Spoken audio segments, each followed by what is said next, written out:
વડતાલ ધામ દ્વિશતાબ્દી મહોત્સવ ઉપલક્ષમાં શ્રી સ્વામિનારાયણ મંદિર વડતાલ ધામ સંચાલિત સુપ્રસિદ્ધ યાત્રાધામ સાળંગપુર ધામ શ્રી કષ્ટભંજન દેવ હનુમાનજી મંદિર ખાતે પરમ પૂજ્ય શાસ્ત્રી સ્વામી હરિપ્રકાશ દાસજીની પ્રેરણાથી તેમજ કોઠારી શ્રી વિવેક સાગર દાસજી સ્વામીના માર્ગદર્શનથી ગુરુ પૂર્ણિમા એવં વ્યાસ પૂર્ણિમા નિમિત્તે પર્વની ઉજવણી કરવામાં આવી રહી છે।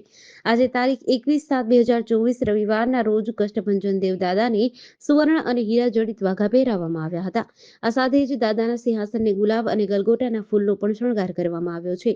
આજે દાદાનું વિશેષ પૂજન કરાયું હતું તેમજ સવારે 5:30 વાગે મંગળા આરતી તથા 7 કલાકે શણગાર આરતી પૂજારી સ્વામી દ્વારા કરવામાં આવી હતી।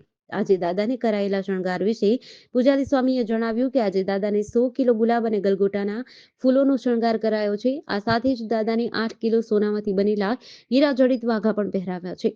દાદાના સિંહાસનને શણગારવા માટે ગુલાબ અને ગલગોટાના ફૂલ વડોદરાથી મંગાવવામાં આવ્યા છે। આ શણગાર કરતા 6 સંતો પાર્ષદ અને હરિભક્તોને 4 કલાકનો સમય લાગ્યો હતો। આજે ગુરુ પૂર્ણિમાના દિવસે કષ્ટભંજન દેવ હનુમાનજી દાદાને 8 કિલો સોનામાંથી બનેલા વાઘા પહેરાવાયા છે। આ વાઘાની કિંમત 9 કરોડ રૂપિયાથી પણ વધુ છે। વર્ષ 2019માં આ વાઘા બનાવવા માટે 22 ડિઝાઇનર્સની ટીમ મંદિરના સંતો દ્વારા અપોઇન્ટ કરવામાં આવી હતી। આ વાઘાનું મુખ્ય કામ અંજારના હિતેશભાઈ સોનીએ કર્યું છે અને કેટલુંક કામ રાજકોટ અને જયપુરમાં કરવામાં આવ્યું છે। આ વાઘા બનાવવા માટે ડિઝાઇનર્સ સહિત 100 જેટલા સોનીઓની મદદ લેવાઈ હતી। આ લોકોએ 1050 કલાકની જહેમત બાદ આ વાઘા તૈયાર કર્યા હતા। આ વાઘાને સંપૂર્ણ તૈયાર કરવામાં 1 વર્ષનો સમય લાગ્યો હતો।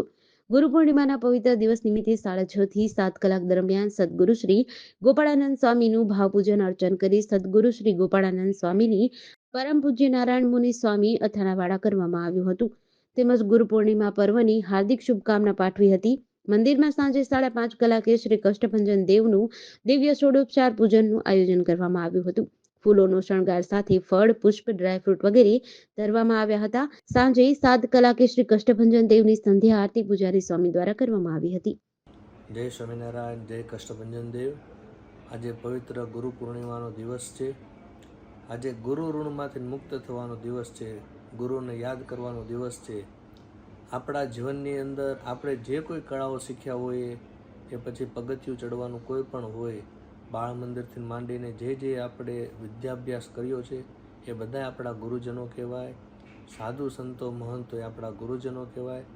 જેણે આપણા જીવનની અંદર સંસ્કારનું સિંચન કર્યું છે એના ઋણમાંથી મુક્ત થવાનો આજનો આ દિવસ છે। આપણી આ ભારતીય સંસ્કૃતિની પરંપરા છે, ધરોહર છે, જે વારસો આ મનુષ્ય લોકની અંદર બધા જાળવી રાખ્યો છે યથાવત। ત્યારે આજે ગુરુ પરંપરાની જાળવણી માટે તમે બધા જે ગુરુ ઋણમાંથી મુક્ત થવા માટે ભગવાનનું પૂજન કરવા માટે આવી રહ્યા છો, આજે સાળંગપુરની અંદર પણ શ્રી કષ્ટભંજન હનુમાનજી મહારાજનું વિશેષ રાજોપચાર પૂજન થશે। જેમણે હનુમાનજી મહારાજની સ્થાપના કરી એવા સદગુરુવર્ય અક્ષર મુક્ત સદગુરુ ગોપાલ સ્વામીનું પણ આજે દિવ્ય અને ભવ્ય પૂજન થયું। આજે વડતાલની અંદર પણ પરમ પૂજ્ય આચાર્ય મહારાજ શ્રી હરિકૃષ્ણ મહારાજનું પૂજન કર્યું તેમજ ભગવાનના સંતો જે અહીંયા હોય છે એનું પણ લોકો પૂજન કરવા માટે આવતા હોય છે। ત્યારે આજના પવિત્ર દિવસે ભગવાનના ચરણોમાં અમે પ્રાર્થના કરીએ કે તમામ મનુષ્ય લોકની અંદર બધા જને ખૂબ સુખિયા કરે અને ભગવાનની ખૂબ કૃપા રહે એ ભગવાનના ચરણોમાં પ્રાર્થના। જય સ્વામિનારાયણ। જેડીસી ન્યૂઝ સાથે ચિંતન વાગડિયા, બરવાડા।